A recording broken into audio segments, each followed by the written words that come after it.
vamos a hablar entonces de Luxemburgo y de por qué es la sede del renminbi offshore, de por qué es el núcleo, el punto geoestratégico más grande del mundo tras China, donde está el renminbi guardado, donde está el yuan, la moneda china guardada, que va a ser la moneda que va a tratar de desafiar el control hegemónico del dólar en los mercados mundiales, si no antes, lo va a hacer después. En 1979, el Banco de China eligió el Gran Ducado como la ubicación de su primera sucursal en el extranjero, una medida que se atribuye en gran parte al legado de Frank. Frank era pues, un trabajador del mercado de ferrocarriles, muy amigo de uno de los miembros del Partido Comunista Chino y era un comunista reconocido. Desde entonces, Luxemburgo se ha convertido en sede de la sede europea de otros 6 grandes bancos chinos y en un centro administrativo para las inversiones transfronterizas dentro y fuera de China. A medida que ha aumentado el uso del renminbi en transacciones internacionales, los centros financieros como Luxemburgo han competido por convertirse en la ubicación perfecta para las empresas denominadas en renminbi. A finales de junio de 2019, el Gran Ducado albergó casi el 80% de los fondos europeos, incluidos los de Reino Unido, que ofrecían cierta exposición a China continental por activos bajo gestión. Si tú quieres invertir en activos chinos, te puedes ir a los fondos de Luxemburgo, básicamente. Según la investigación de Pricewaterhouse, en los últimos 4 años, el valor de los activos en fondos de Luxemburgo, se ofrece valores chinos, se duplicó para llegar a los 40.000 millones de dólares en abril de 2020, según datos de Refinitiv. En mayo de 2011, la Bolsa de Valores de Luxemburgo se convirtió en la primera de Europa en cotizar un bono de renminbi offshore. Desde entonces, Luxe, el Stock Exchange de Luxemburgo, se ha puesto a la venta más de 210 bonos dim sum emitidos por empresas que son populares entre los inversores que buscan exposición a títulos de deuda en moneda china. Es decir, que ahora cuando queramos invertir en activos chinos, no solamente por los fondos de inversión que ya existían en Luxemburgo, sino porque además la Bolsa de Luxemburgo, el Stock Exchange de Luxemburgo, me permite invertir dinero en renta fija, en bonos que están cotizados en yuanes. Pero cuidado, porque lo hemos dicho, el yuan se ha fortalecido, pero el yuan es un tobogán. Cuanto más duras han sido las medidas que ha puesto Estados Unidos comercialmente contra China, más han abaratado el yuan. Y si tú inviertes en yuanes, por mucho que la rentabilidad que esté produciendo los activos chinos sea buena o sea elevada, pongamos por caso, si luego resulta que para cuando voy a capitalizar mi retorno, mi inversión, los beneficios que me ha generado, si China decide, o el Banco Popular de China decide reducir el valor del yuan frente al dólar, para cuando yo recupero el dinero invertido resulta que sí, hemos conseguido, por ponerte un ejemplo, hemos conseguido un 15% de rentabilidad, pero durante los últimos 6 meses el yuan ha caído un 6%.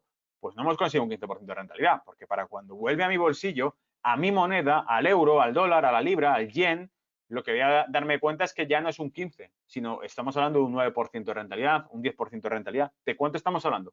Porque hay que restarle la pérdida de valor que tiene esa moneda. ¿Me seguís? ¿Dónde nos hemos quedado?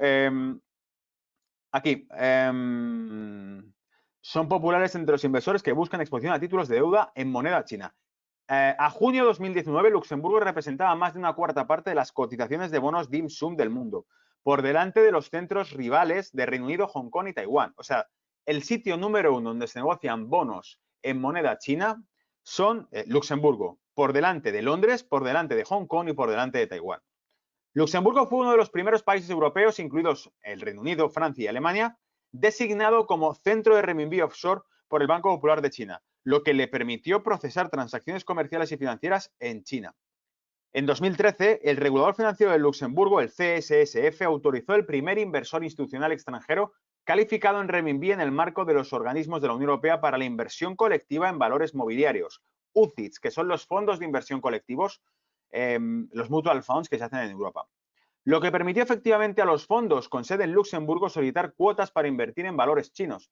Es decir, a través de Luxemburgo, los fondos de inversión mutua europeos, conocidos como UCIT, los UCIT, a través de Luxemburgo, que sigue siendo territorio europeo, acceden por fin a activos cotizados 100% en yuanes. Es decir, es la puerta de entrada del yuan en el mercado europeo, en la bolsa europea. Se sigue esto, ¿no? Se entiende. Y dice, también otorgó la primera autorización a una UCIT luxemburguesa para comerciar a través del Shanghai Hong Kong Stock Connect, convertirse en un centro de renminbi en el extranjero al principio del proceso de internacionalización de la moneda. Les dio a las autoridades financieras de Luxemburgo una experiencia útil en asuntos de renminbi, dice Darius Yazdani, socio de la oficina de Pricewaterhouse en Luxemburgo. La presencia de grandes bancos chinos también ha animado a otras empresas chinas de servicios financieros a establecerse en Luxemburgo, añade Yazdani. Es decir, que ahora sí, las fintechs que tanto van a dar que hablar, digo las fintechs porque podemos ver como, por ejemplo, los temas de criptodivisa, los que hay en Europa, los exchanges de criptomoneda que hay en Europa, ¿dónde están? Están en Luxemburgo. Bitstamp estaba en Luxemburgo, a menos que haya cambiado, sigue ahí.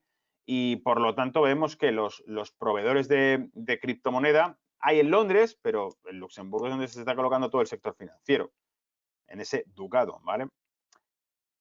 La presencia de bancos chinos también ha animado a otras empresas chinas de servicios financieros a establecerse en Luxemburgo, añade el Yazdani. A medida que los inversores globales han buscado exposición al creciente mercado de finanzas verdes de China, aunque en medio de preocupaciones por su divergencia con los estándares ambientales, sociales y de gobernanza internacional, Luxemburgo también se ha convertido en una puerta de entrada preferida para los emisores chinos de bonos verdes que desean aprovechar los mercados europeos.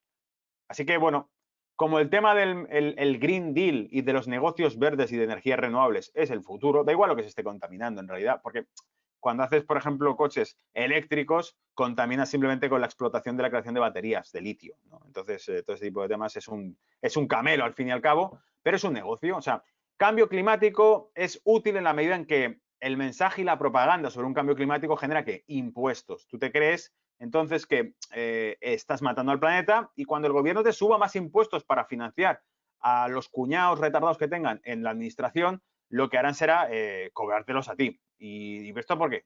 Esto es porque se están derritiendo los polos, señor, ¿no lo sabe? Da igual que el derretimiento de polo esté producido o no por la actividad tuya particular o de tu país o de su actividad industrial, eso no importa. Lo hemos explicado más de una vez. La explosión del volcán de Islandia que se hizo en 2010, creo que fue, dicen que emitió en 48 horas más CO2 que todo el siglo entero la industria. Entonces, cuando un volcán de esos explota, eso sí que es CO2 en la atmósfera, ¿no? De hecho, se suspendieron los vuelos en Europa por la cantidad de ceniza que había suspendida en el aire. No podían volar los aviones. De un país a otro, ¿eh?